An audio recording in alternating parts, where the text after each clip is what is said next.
It's Brian Preston, the money guy. My background in being a public accountant and tax preparation. Number 2, crypto's a way to stay off of the government's radar. All right, let's see if we can get some solid advice out there. Crypto sites that feel illegal to know. And be careful because this one could land you in jail. And I'll show you a safer alternative at the end. The website is called escapeartist.com and they show you crypto tax loopholes. Search no crypto taxes escape artist in Google to find this page. They show you how to lower your crypto taxes through how to invest. And they also will show you how where you live can change how you're taxed. Now personally, I don't want to go to jail because I followed internet tax advice. So here's a safer alternative I mentioned. And it seems like they will help me pay only what I have to on my crypto taxes. They're called 1-800-ACCOUNTANT, and I've heard good things about them, so I think I'm going to give them a try. So I'll try them out, and I'll tell you if they save any money on my crypto taxes. Welcome to Calico Crypto. Like and follow for more crypto tax tips.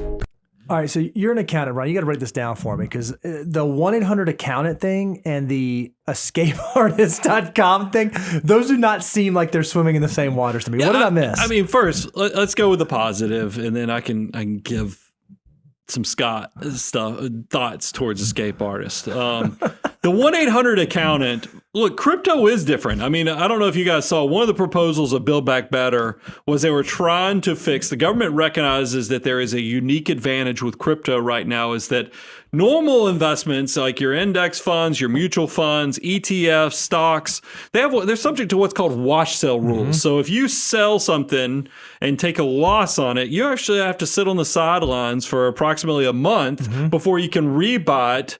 Otherwise, you have to disallow the loss.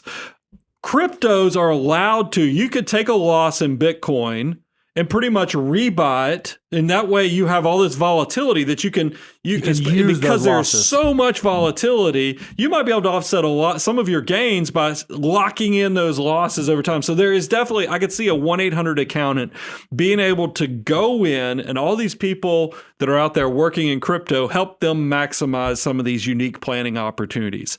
Now, go back to the initial thing.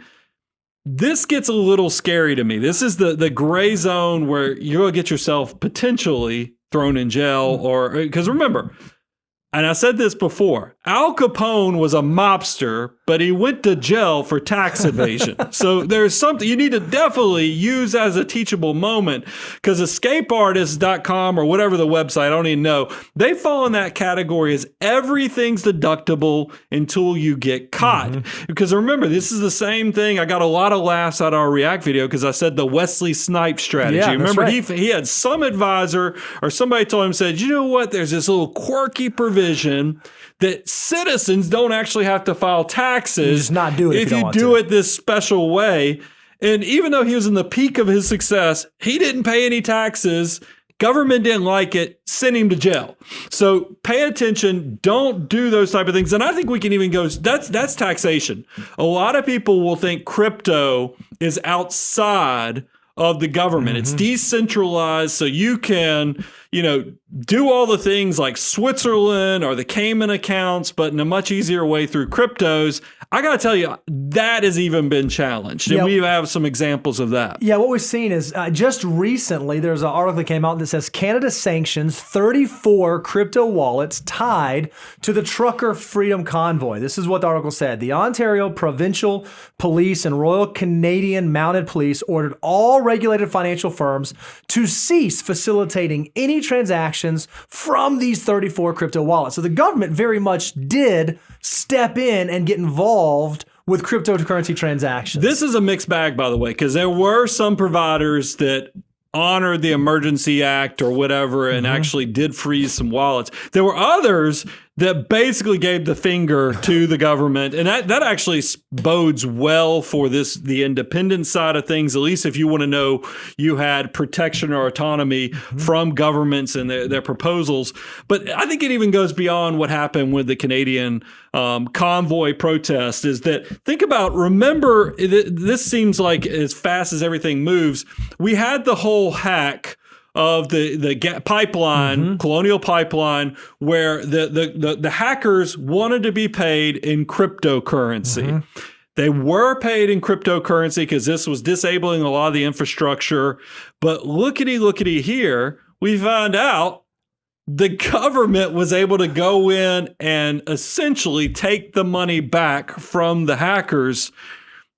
the government, this is to say that cryptocurrencies are outside of government, I think is something you need to be very wary of, because they obviously have the ability to not only ask providers to take your money, they also have the ability to go track it down through other means. And then I'll even if you want to know the government's interest in this, look, you don't have to look any further than look at a 1040 from 2021 right there at the top of the first page of your tax return. There's this statement: at any time during 2021 did you receive, sell, exchange, or otherwise dispose of any financial interest in any virtual currency? Yes or no? So it seems to me that if the government's asking this question, they want to know. They want to know who has virtual currency, who's transacting in it.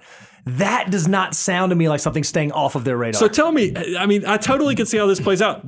They didn't, by the way, it's just a yes or no question. It's not how much. Not how much, how'd you do it? Because here's what they're going to do. I just can see this. Down the road a little bit, they're going to go to Coinbase or somebody else, the big providers, and they're going to say, hey, give me a data, but I want to see a list of your customers as of this date. They're going to go cross-reference it with these 1040 answers, and booyah, who should we go audit? I think you're exactly right. That's what's going to happen. And by the way, if you don't think the government has access to that data, when they come in and do SEC audits on us, they know our transactions. Absolutely. They have access to all this stuff through Social Security numbers and other things. Don't be naive and think that crypto is outside of the government.